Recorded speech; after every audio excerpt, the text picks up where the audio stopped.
సాయంకాలం ప్రదోష సమయంలో ఈశ్వరుడి దగ్గర నారికేళ దీపాన్ని వెలిగిస్తే ఆ గృహంలో శివుడు ఆనంద తాండవం చేసి అష్టైశ్వర్యాలు భోగభాగ్యాలను కలిగింపజేస్తాడు.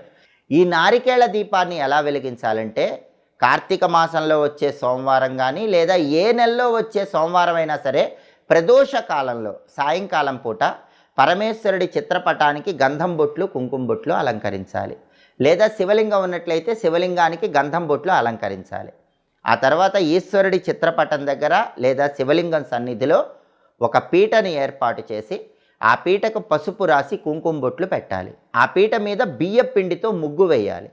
అలా ముగ్గు వేసిన తర్వాత ఆ పీట మీద ఒక రాగి పళ్ళెన్ని ఏర్పాటు చేయాలి.